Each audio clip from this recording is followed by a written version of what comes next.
Get your bucket hats and your flip-flops on. It's time for Championship Rugby League with my old friend, Mr. Craig Lingard. How are you, mate? Living the dream, mate. Living the dream. As long as you're living the dream. It's been a couple of weeks since we've been together. Been a couple of weeks. But here we are. Happy days. Been keeping well? Yeah, not been too bad, mate. A little bit of golf in this nice weather that we've got. Not improved my game any, but it's better being at course than working, I guess. Absolutely, you got to keep trying, mate. You got to keep trying. We'll get to the on-field and what's been going on over the last couple of weeks in a bit. But before we do, it would appear that you're playing at Huddersfield's new ground next season. Sheffield. Obviously, it's been announced this week that Huddersfield are off to Dewsbury. It sounds like Dewsbury could have hit the jackpot here. Regeneration of the ground, also potential access to the player pool at Huddersfield as your Newcastle feel to it, as we've seen this season. Your reaction to the news and what your thoughts were? Not surprised. I think behind the scenes, it's been rumoured for a number of weeks now that's what's going to be happening. So I'm not surprised that announcement got made. I think the amount of money that they're looking at spending there or reported to be spending there, to me, says that it's going to be not a short-term thing. So if you're a Huddersfield supporter, then maybe a little bit disappointed that you're going to be potentially stuck in Dewsbury long-term rather than going back to Huddersfield. As a Dewsbury supporter, I think it's probably pretty decent for them in terms of the access that they're going to have to the player pool. And there's always that concern that as a fan of a Championship club, that if you sort of team up with a Super League club, do you lose your identity and then become effectively a feeder team to the Super League team? I think there's potential there for both to maintain their identity, and I think certainly over recent years with Dewsbury that they've been in League One and been looking for players, and they've had a lot of players off Huddersfield this year anyway. So I think it's good news for Dewsbury. It looks like there's going to be significant redevelopment of the ground there as well to extend the pitch and extend the capacity of the ground. So I think I'd be more worried if I'm a Huddersfield fan than a Dewsbury fan, to be perfectly honest, that they might potentially lose their long-term identity of being based in Huddersfield and being outside of Huddersfield. But I think it's certainly short-term, it's good news for Dewsbury. Yeah, absolutely. I think Dewsbury come out of this really, really well. I have concerns. Did he go back to Huddersfield? That would be my concern as a Huddersfield fan. And seeing the back 10 interview with Ralph Rimmer, and that the fact that there was no real mention of God. There was a lot of rilings in terms of we haven't found a place in Huddersfield and all the rest of it. But there was no real, it just didn't feel like there was a plan there to get back into Huddersfield, which, as you say, will be disappointing, as a Huddersfield fan. But that said, I think we both agree the AQ Stadium, it was just wrong. It's just wrong for Huddersfield as a club. There's no atmosphere there. It's too big. The players get no home field advantage because of that. So I think from a rugby league element of it, in terms of fan experience, regardless of what the makeup of the ground, clearly they're going to invest in that. But regardless of all the rest of it, as a spectacle and as an event, it will probably feel better at Dewsbury. Oh, absolutely, yeah.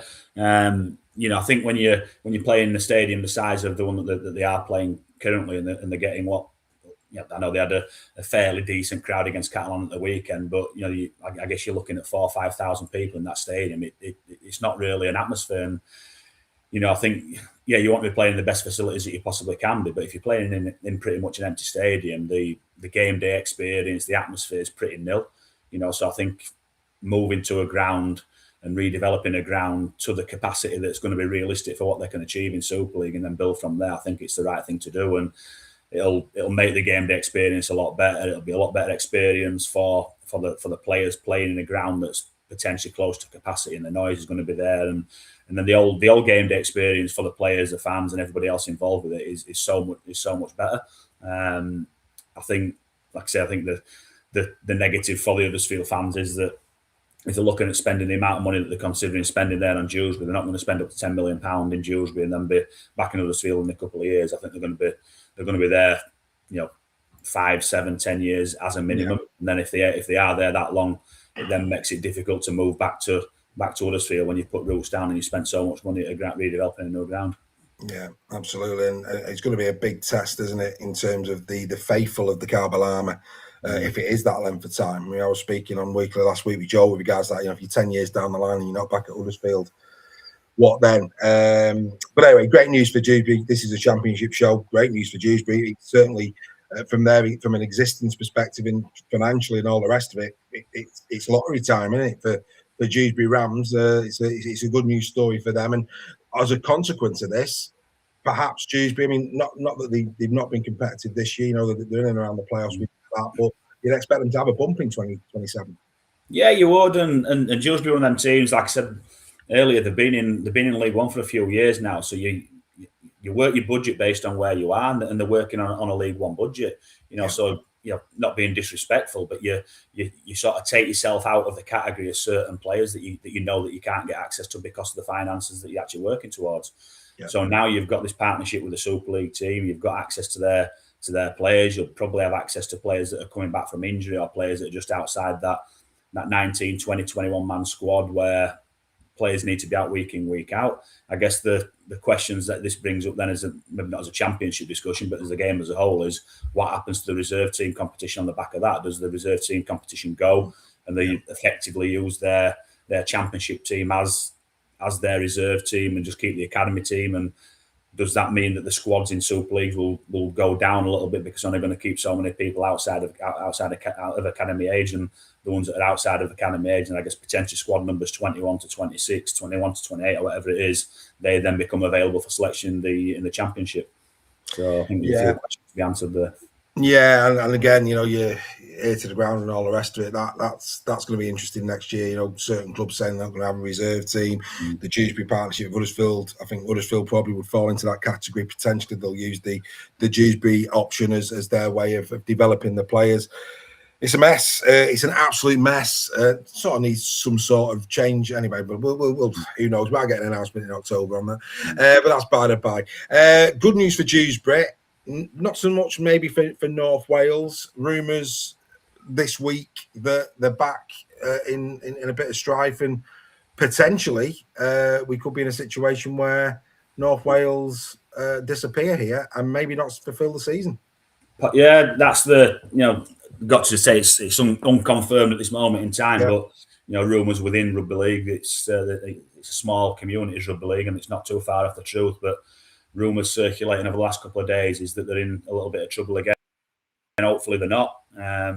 But when you're getting beat by 100 points or 90 points every week at this moment in time, it's very, very difficult to maintain that, I guess, that commitment to continue as a player, as an owner, as a fan. It's very, very difficult when you're watching that week in, week out. And I think it's a situation that could have probably been avoided early on in the season when they went out of business, or effectively out of business. I think what should have happened then is they should have waited until the end of the season before being brought back in, because the number of players that they lost at that moment in time, I think they had less than a handful of players that were left available. And then where you're going to get the players from them to fulfill your fixtures, you're going to get players that are playing amateur, you're going to get players that have been out of the professional game for maybe 2, 3, 4 years, and they're coming back in to have a dig. And fully supportive of the players, and so much admiration for the players putting hand at week in, week out, knowing they're going to go out on the field and they're going to get a hiding, and it's difficult to maintain that enjoyment and that commitment to do that. So hopefully the rumours aren't true and substantiated, but it's difficult to see a way forward. Hopefully they can keep going through to the end of the season, have a good off season and put some roots down and get some more stability in the club and have a better season next year. Yeah, absolutely. And of course, we're now at the point. I mean, let's be fair. There's been a lot of these issues this season in terms of 48-0s given to some clubs and not others. And yeah, I think it's one of those seasons that not many people will look back on with great fondness. The Championship in 2026, through no fault of the clubs and certainly the players and those associated. It's just been, for me, from a governance perspective, organisational perspective, and all the rest of it, it's been a tough one. It's been a tough one this year. Whilst we've been away, of course, we ended the last show talking about what we were hoping would be an interesting game between Widnes and London. The question was, what could Widnes do against London? And the answer was actually, albeit it was a late rally, but 42-36. It was a game, which is not something that we've been saying a lot of where London is concerned this year. So we've got to give credit to Widnes for that performance a couple of weeks ago. Yeah, definitely. Yeah, losing by 6 points against London is obviously the closest that they've been pushed this season. So massive credit to Widnes for doing that. Is it one of the slight anomaly, like I said, that you were late, rally scored 18 points in the last sort of 7-8 minutes of the game to maybe make the game look a little bit closer than what it actually was. But even so, to put a performance on like that against the London team that's been beating everybody by minimum 50 points week in, week out, it's a massive effort, is that? And hopefully then that augurs well then for the 1895 Cup final, where they could hopefully put another show on and make it a contest as close as that. Yeah, here. I mean, obviously, it should help to sell a few tickets, that, because there'll be a few people where the 1895 is concerned that be like, well, what type of game are we going to get? And I think the fact that there's been a close encounter there, and of course, all credit to Widnes for that. It might just get a few more bums on seats, that, in terms of a final. Yeah, if it goes ahead. That's I guess that's another conversation. Maybe I don't know. Have I opened that big can of worms? Got my tin opener out and opened another can of worms. I just don't see how it can. I think so. I just don't see how it can. I mean, how embarrassing would that be? The final of the 1895 doesn't go ahead. If ever there was a final nail in that trophy's coffin, it would be that, I think. But anyway, we'll have to wait and see. Anyway, enough about that. But well done to Widnes. I thought it was just appropriate that we gave Widnes a few flowers for that, because that was, I think, by far and away one of the biggest tests that London have had this year. So it's only right and appropriate we congratulate Widnes on that. Speaking of tests, let's go to the week that was and your team. 31-30 heartbreak for yourself in this one. Josh Drinkwater popping over a last-minute drop goal to win it 31 points to 30. That said, I'm really interested to see what you've got to say here, because Oldham have been in great form. They've been on a winning streak before the London game. They're on a winning streak that was superb. We were saying week in, week out, and Oldham playing really, really well. The playoff series is around the corner. You've gone to Oldham. It wasn't at Sheffield, it's at Oldham. So for you to go down there and very, very nearly beat an Oldham side that have been in good form, I expect there's a lot of positives here, as opposed to the negative of losing it going into the playoffs. Yeah, there is. It depends which side of the fence that you stood on. I guess it's we look at where we can get better and what we did well, and it's it's 50-50 for me. We started really poorly. We were 16-0 down after as many minutes. I think we just didn't win the contact or the contest at the start of the game. Oldham were dominant, carrying the ball and defensively in that first period of the game, and we were, I don't know, we almost just dipped his toe, and we knew we had to make a big start, and we didn't do that. And at 16-0 down against a team as good and as confident as Oldham, you're staring down the barrel of a big defeat. But from there, we rallied, and we actually went in at half-time 2016 up. Yeah. So it's massive credit to the players for coming back and doing that. We lost Kai Morgan sort of 10 minutes before half-time to an HIA, which I don't really want to comment on and get myself into trouble. But we lost our half-back for the rest of the game there, losing next week as well, which is disappointing. But again, to come through the second half as well, and we get a penalty at the end of the game and equalise, and I think it's 1 minute 20 on the clock, and we don't deal with the kickoff. For some reason, we change our catches at the kickoff, and it goes over Greg Eden's head, who's not been catching there all game, and get the drop out, and obviously two, 3 plays, and then Josh Drinkwater nails a drop goal. So yeah, in some respects that we got back into the game and probably should have got a point out of the game, but then disappointing that it were in our control. All we've got to do is we've got to catch the kick off, and then we pretty much guaranteed a point. But depending how we do on that set, we might have an opportunity to have a pop at a drop goal ourselves and win the game. But we didn't manage that restart, and I guess Oldham deservedly got the victory based on our poor error at the end of the game. Yeah, I mean, obviously, from a neutral perspective, it was a good game to watch. It was a game of jeopardy, and it could have gone either way, right into the dying embers of the game. Like I said, you did start slowly. I thought, defensively, you just looked a little bit disjointed in those early phases. But again, from that, for being 16-0 down, that was some rally in the second part of that first half to going ahead. Yeah, well, we scored most of the points when Kai wasn't on the field as well, and obviously the previous sort of 5-6 games that we've played, we've averaged 40-odd points with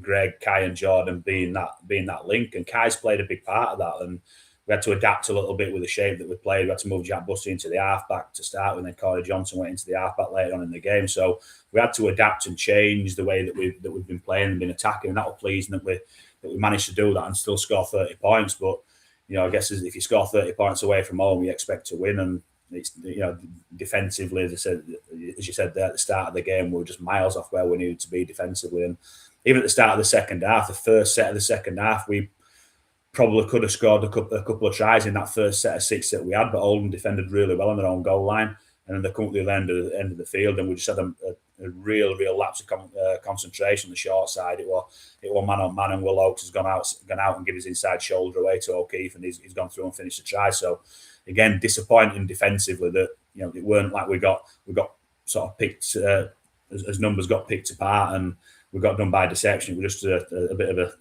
a lazy switch off, really, which were disappointing that we could have prevented. Yeah, absolutely. Hunslet, of course, lying wait for you this weekend. Get the big wins out of the way. London 92, Gould 6. Gould managing not to have a 3-digit score against them. That's probably the only positive they'll take away. Yeah, definitely. It's and I think this is where we're now seeing where the merging of the leagues has just been a little bit silly for me. Yeah. You've got emerging teams that are trying to establish themselves in League One and develop and get stronger.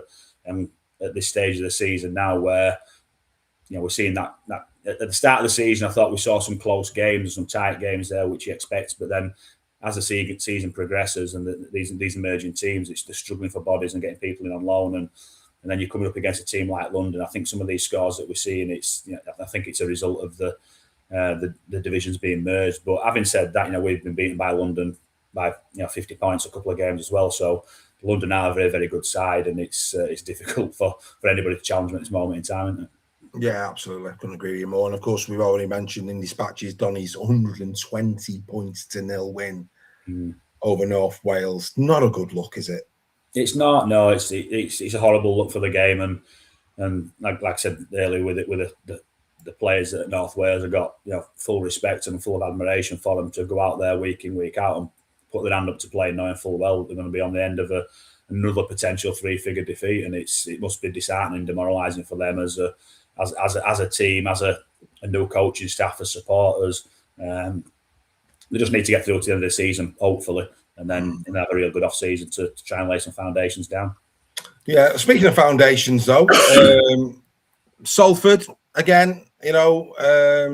Great game against Swinton, a local derby. Swinton coming out on top, 20 points to 18 in this one. Good game in terms of the competitive nature of it. This is something that can be built on as well, isn't it? That local rivalry. It's something that, as long as Salford are in that Championship division, this could have some legs, couldn't it? Yeah, and I think it's probably the first time that they've had a derby that's been competitive. And even at the start of the season, I know Swinton were in a completely different position there at the start of the season, different team, and they weren't the team that they are now. And saw this game coming up and thought it was probably the first time in over a decade, maybe even a couple of decades, that you could say it's been considered as a close contest in a derby competition, and that's how it proved to be. And I'm sure that Salford will be disappointed that they lost the derby at home, but the way that Swinton have come back since Anthony Murray's taken over and brought a few players in through the demise of North Wales and strengthened that way, then you can certainly see how they've developed throughout the season. And there's not many teams that are going to play Swinton now and get an easy victory. They're going to compete all the way through the 80 minutes, and they've put themselves in a position to win the game, and they got the big victory over the rivals. Yeah, I noticed that the Kelly Duffys were playing for Swinton. I've seen them play many a time in the Wigan structure. They're well respected players. So I saw the two brothers there, and I thought, that's interesting. You don't see it often. Two sin bins. They had to navigate 10 minutes down to 11 men. Did Salford in this one?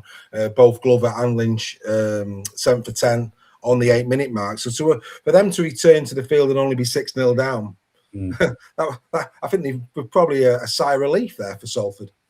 Yeah, definitely. If you're down to 10 minutes, down to 12 men for 10 minutes is difficult to get through. If you're down to 11 men for 10 minutes, very difficult to get through. So you don't know how much that maybe took out of them for later on in the game and impacting on their fatigue and the fitness towards the end of the game. You don't know that because they've obviously had to scramble and work a lot more defensively than you ordinarily would do.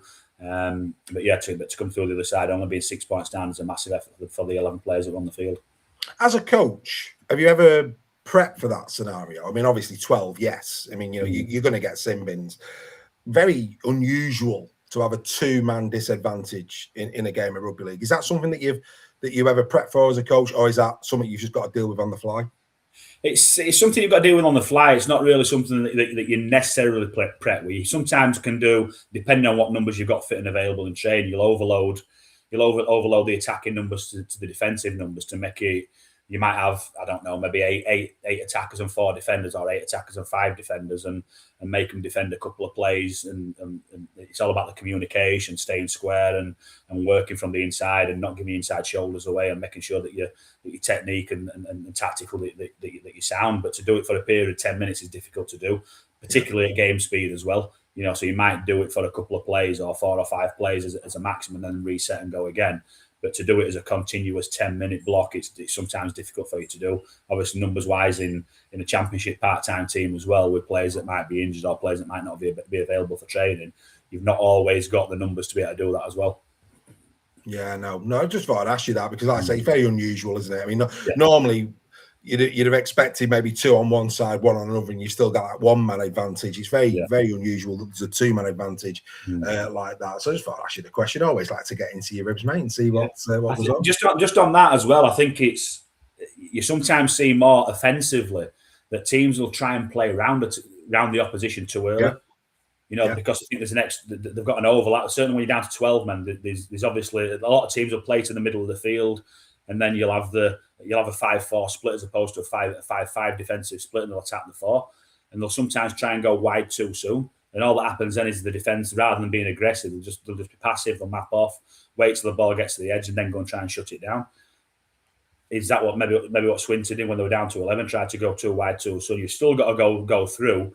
And if you can go through, get 3 men involved in the tackle, have a retreating defender, and then you've got another man out of the defensive line then on the back of that. So I think sometimes teams are too keen and too fast to go round an opposition that's down to 12 men or 11 men in that case, rather than playing through and denting them and losing another defender who's retreating back into that defensive line. Yeah, sure. It's all about keeping your patience, isn't it? And earning the right to have the overlap, isn't it? It's about earning the right and doing it right. But no, happy days.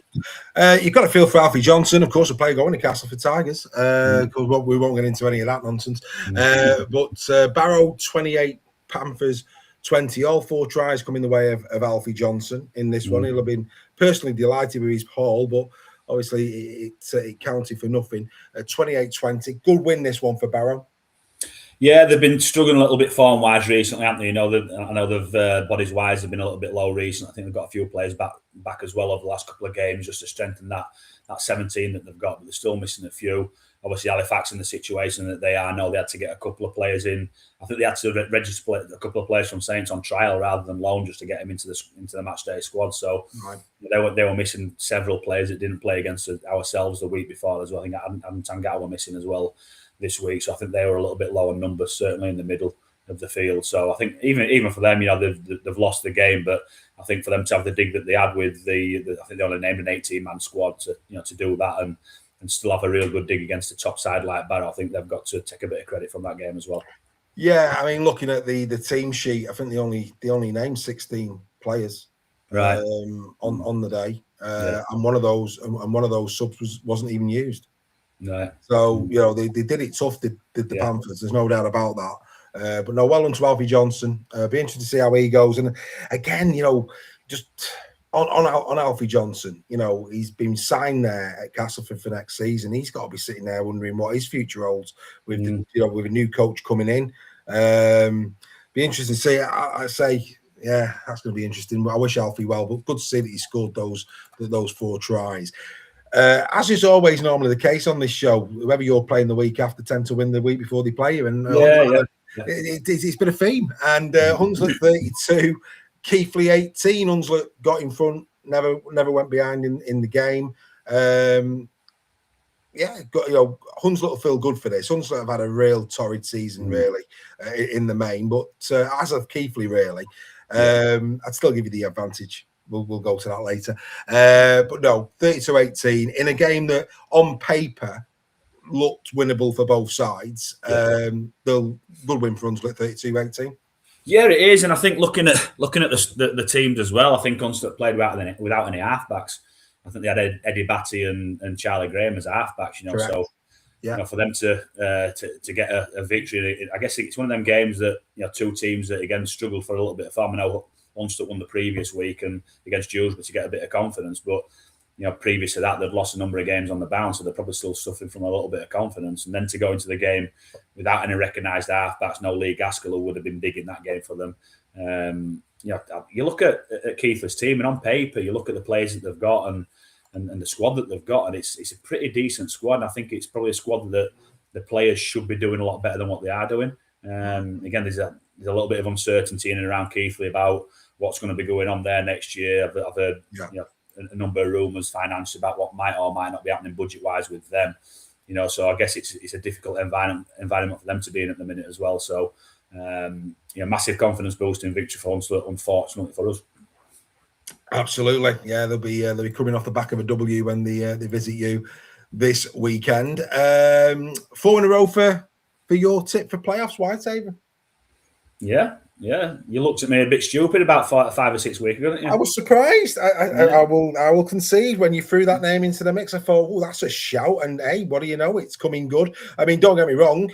It was a late one, but they all count, and they'll be delighted. Yeah, and just looking at their fixtures, and that's why I sort of picked them just being in and around that playoff picture, just because a lot of the fixtures that they got on paper or a toss of the coin, 50-50. And, Whitehaven and that sort of team, we've played them 3 times this year, and it's been difficult every single time that we've played them. And we know that they're a committed team and they work hard for each other. And they've almost gone back to the roots a little bit and gone back to a more local-based team, which I think is a fantastic thing for them to do. And you get that desire from the players wanting to represent their hometown team or the local team. And that once you've got that, it's difficult to beat teams like that. They never go away. And I just thought in these 50-50 games, if you've got that morale, that camaraderie, that team bond that Whitehaven seem to be building, that almost gets you over the line in these close games. And that's why I sort of tipped them to have a real good dig and potentially get into the 10. I think some of the games that they've got between now and the end of the season, they are them sort of 50-50 games, which that confidence that they've got now is it's 7 out of 9. I think that they've won, and that closeness that they've got as a group, I think that'll get them over the line into the 10. Yeah, well, they're certainly proving you right. No doubt about that. Good game at Batley, 24-28 to Newcastle. Came from behind Newcastle as well. And the Dynamos, another late try, 79-minute try in the game for Brad Ward, and broke the hearts of Batley Bulldogs fans in this one. But again, really good contest between these two sides.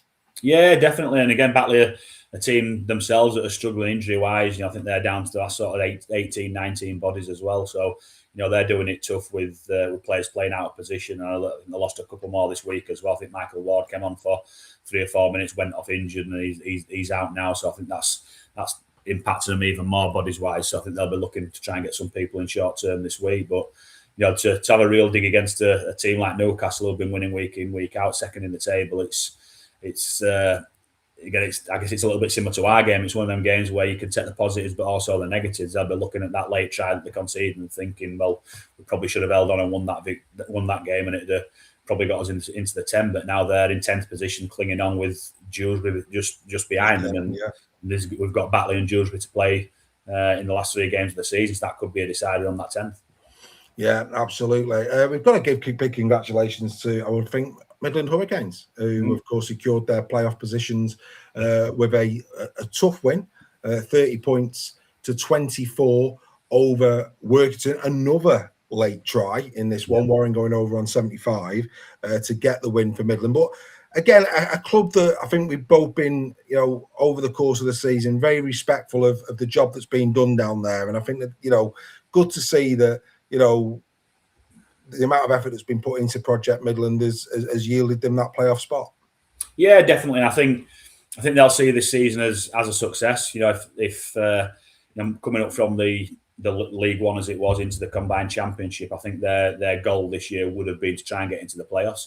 I think top six was probably an outside chance in the way they started the season. Obviously, with the fixtures that they've got, playing the majority of the League One teams, there was the potential that they could probably get that six. That's how they started the season as well. But it's very, very difficult to maintain that form all the way through the season. But for them to be sat in 8th position at this moment in time, and as you say, guaranteed playoffs, I think they'll see this as a successful season. And now they're in the playoffs, it's a free hit for everyone that they play. So any game that they win now is a bonus, and they'll see this is a successful season, I would imagine. Absolutely. And, you know, let's be fair, they've had a couple of surprising wins over the course of the season against some of the big boys. So, you know, and again, it's that element of one or two things can happen. It can either be curing the rat, we've maybe potentially overachieved, we've done what we set out to do, or actually the complete opposite, you know, go and play with abandon. You know, we've got nothing to lose, let's just go and have a go. Yeah, absolutely. I think the way that the season's gone, I think they'll treat it as that. You know, they'll treat it as, you know, we finished 8th in the top 8 in the table. We'd probably taken that at the start of the season. So let's set the shackles off now. Whatever happens. It's been a successful year for us. So every win that we get now in the playoffs is an even better result for us. So, you know, I think they'll treat the playoffs as such. Fantastic. Let's get into the week that's coming up. And of course, there's a game this evening. Kicks off at 7:30. So as people are watching this, that'll probably be kicking off in about now. Barrow taking on Doncaster. And of course, if Donny win this one tonight, they would overtake Barrow in the league table. I mean, they have got another game in hand as well, but this would put them above Barrow in the table. They've got a far superior points difference. Your thoughts on this, Barrow, Doncaster tonight? Yeah, I think I've got to go with Doncaster on this one. I think the way that Barrow were playing and not quite as consistent as they were at the start of the season. Excuse me. They had a tough game against Halifax at the weekend.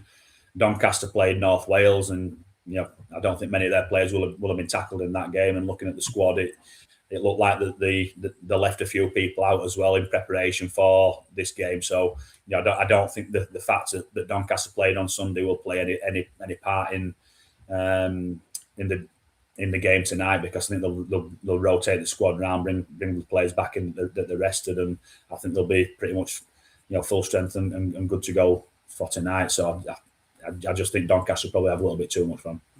Yeah, I mean, obviously when they met earlier in the season, it was Barrow though, wasn't it? Barrow got the win. It was, yeah. But I think both teams were in a different position at that moment in time. I think Barrow was still in that period where they were knocking victories off and playing very, very well. But I think they've just dipped a little bit towards the end of the season. Like I said, they've been missing a number of bodies over the recent weeks. Now they've got a few people back recently, but I still think that Doncaster probably just have a little bit too much strength in depth for them. Yeah, fair play. Sunday, all Sunday games this week. Only one early kickoff, one late kickoff, and the rest of 3 o'clock. So let's start with the early kickoff. Swinton taking on North Wales Crusaders. Swinton win. We move on. Yeah, 100%. Fantastic. So we then go to Batley. Batley taking on Keighley Cougars, 3 o'clock. Batley have to win. Simple as that. Yeah, I agree. And I know squad-wise and numbers-wise they're struggling a little bit, but I just think where Keighley are with their form and confidence and how they're playing, I don't see them turning it around drastically enough to go to Batley and get a victory there. So I've got to go with the home victory here. Yeah, I mean, obviously the Batley won 26-22, didn't they, back in round 13?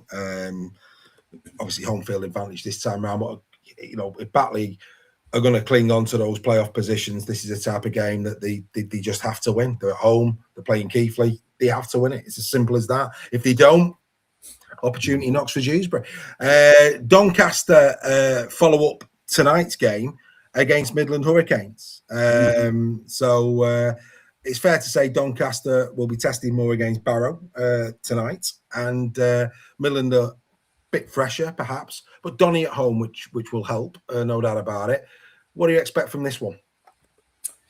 Yeah, it's a strange one. Is this one? I think the game on Sunday will be a lot harder for Doncaster than the game tonight in terms of the turnaround from the previous game. Because, you know, the turnaround from the North Wales game, I don't think will impact Doncaster a great deal, but the turnaround on Sunday might do. But again, they might rotate a few people back in, and and Judge who needs to maybe take a step out, because the grounds, as we know at this moment in time, really hard. I think up at Barrow playing tonight, it's going to be difficult. So it might be decided based on how Doncaster get through tonight, injuries wise and fitness wise and knocks wise, what sort of team they play on Sunday against Midlands. But I just think that they seem to be coming right at the end of the season, that right part of the season to Doncaster. I think I'll probably have to go with them again on Sunday. Yeah, I mean, you mentioned grounds. I mean, some of the grounds, some of the that we're seeing on the footage, these boys are tough in terms of the collisions, but they've also got the collision with the ground as well at the moment to contend with, because some of these fields don't look like they're being watered to me. Well, there's no point watering them anyway, because there's no giving the ground. The water just stand there and it'd evaporate after 15 minutes anyway. Yeah. So I know teams are trying to do that, but you can't get any you can't get the fork into the ground for the water to go down to. It just sits on the surface, and if you do it during the day, it bakes it anyway. If you do it at night, it doesn't go anyway. It just sits there. So it's pretty pointless unless you can get some sort of old rotivation or get the fork into the ground. The water doesn't go anywhere, so it's pretty pointless. But it's I've said this a number of times that the grounds that we're seeing now that we're playing on, that if it were winter and it were covered in white snow or ice, and the games would be called off straight away. But because the sun's shining, you almost feel like you've got to play. Can't be taking the stud either, wouldn't have thought. Oh, no. You're playing in trainers. They all play in these stupid mouldy blade things now anyway, don't they? Well, that's another story. Yeah. I think we spoke about that before in terms of those. But anyway, no, interesting. Halifax taking on Widnes. I'm going to go Widnes. Your thoughts?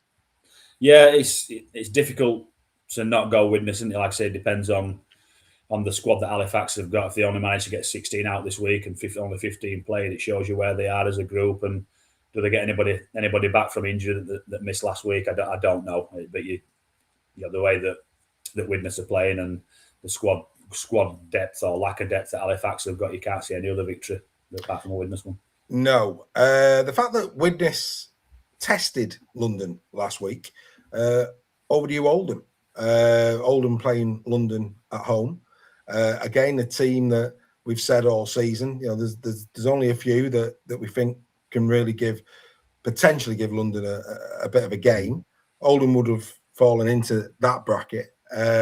When they lost last time against London, they said they were looking forward to having another crack against them. Well, here it comes. I can't see anything but a London win. But can Oldham, I mean, you saw them at close quarters, can Oldham do what Widnes did and really make a game of this one? They can. It depends how much of the ball that they've got, because Oldham, they play some nice shape, they play some attractive rugby, and if they've got a lot of the ball, they can do some damage to London. The worry is that when London have got the ball, that they do a lot of damage to every team that they play. And I think that the pack that London have got, I think they'll be very, very direct, and I think they'll roll Oldham down the field. Depends how much of the ball that Oldham get. If Oldham have got more than 50% of the ball, then they've got a real good opportunity to put them under pressure. If London have got more than 50% of the ball, I think it's going to be London's day, and they could win convincingly. It's one of them games. It's a difficult one not to tip London, to be fair. Agreed. We'll come back to yours. We'll do yours last. Whitehaven, Dewsbury. Big game this. Massive game in terms of playoffs. Whitehaven at home. Whitehaven win this one. That pretty much means that Dewsbury have probably only got Batley potentially that they can go and reel in. This is a big game. Whitehaven go 5. You could have you'll be celebrating, mate, because you'd be spot on. Yeah, and I've got to go with Whitehaven. I think the way that they're playing, the confidence that they've got. They've said 7 in 9, 4 on the bounce, home advantage as well. They'll be playing full of confidence. So I think as well as having home field advantage as well, I think I've got to tip on the side of Whitehaven. Absolutely. And then Workington taking on Rochdale. Of course, this one of those games to just see a season out. But they're close, they're next door to each other in the table. So if the players turn up with the right attitude, the people in attendance could witness a good game of rugby league. Yeah, they could. And I think maybe Workington are playing a little bit more consistently at this moment in time, and home field advantage, that could swing in their favour. So I think if I had to nail my colours to the mast on this one, I'd go with Workington. Yeah, Workington over Rochdale. I agree. And of course, we'll finish on yours. That last game, of course, a 4 o'clock kickoff. Workington against Rochdale this Sunday. And of course, Sheffield take on Hunslet. So as we always say, inside track, how are the boys looking going into this one? Your thoughts? Yeah, okay. We've obviously got Kai Morgan who will be missing through HIA, but Billy Walker will be back. He's been cleared to return, so we'll have him. Josh Hodgson will still be out. He had his HIA, but he also fractured his cheekbone as well, so he needs to see a specialist over that one. We're hoping that it's not going to be a season-ending injury, but he'll be out for at least another week or two, I would imagine. So he'll still be missing. Jordan Abdul. We were worried about Jordan this week because his missus were due to give birth at the weekend, but he managed to get through, play the game, and unfortunately his missus had the baby on Tuesday morning. So congratulations to Jordan and his partner. He'll be back available for us this week, fortunately for us. So as long as we don't pick up any more injuries this week, it's just the halfback position that we'll have to make a call on, whether we bring Lenny Ellis back from loan from Gould or whether we just play with either Jack Bussey there or Corey Johnson there and then utilise the players that we've got currently training at the club with. We'll make a decision on that as we progress through the week.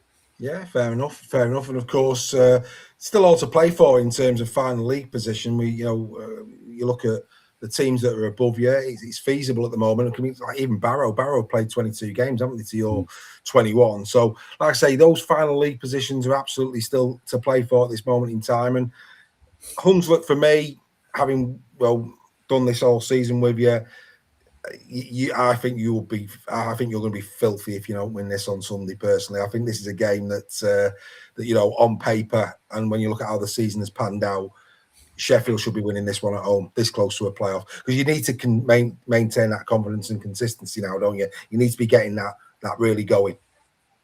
Yeah, we do, and it's our own game, so we need to be making sure that we're winning these games, and Hunslet will be full of confidence, having won the last couple of games, and they'll be hoping to get a couple of people back from injury as well. I think Lee Gaskell missed the game last week with a bit of an hamstring strain. I don't think it's massively serious enough to keep him out this week, so we're fully expecting Lee Gaskell to be back, and he's a massive indicator for Hunslet is Gaskell, that he's 35-year-old, around about that now, but he's still an absolute quality player, gets him around the park, very, very dangerous with everything that he does. So they'll be a little bit stronger, I would imagine, squad-wise, but yeah, certainly for us, if we're looking at consistently continuing to try and get better between now and the end of the season, we need to be winning these sort of games at home and maintain that confidence leading into the playoffs. Yeah, spot on. Bit of player, he's had a career. Lee Gaskell has. He's had a big career. Tell you what, he's had some man of the match performances as well over his time as Lee. That's really turned in some proper performances during his career. But there you go. Happy days. Lovely stuff. So, yeah, I think this time next week, the playoff positions, we could see a bit of moving, could be seeing a bit of shaking. Some teams will still be living maybe in terms of their opportunities to get in there. Others will maybe have secured maybe their position in there. Whitehaven, I think if they get a win this week with that extra point as well, which is in their favour as well. I mean, the points difference is a lot worse than Batley and Dewsbury, but of course they've got that draw, and that could be a deciding factor for Whitehaven when we get to the final league table. So very interesting down there at the Championship this weekend, no doubt about it. Some really good games as well that you can pick up. But yeah, there you go. Another week. We're back. Championship Rugby League. We will be back with you this time next week to look through all of the output of this weekend's action and look forward to another round that will be on the horizon. But as always, Craig, thanks for your time, mate. Great chat. Enjoyed your company, mate. And we'll see you next week. Bye for now.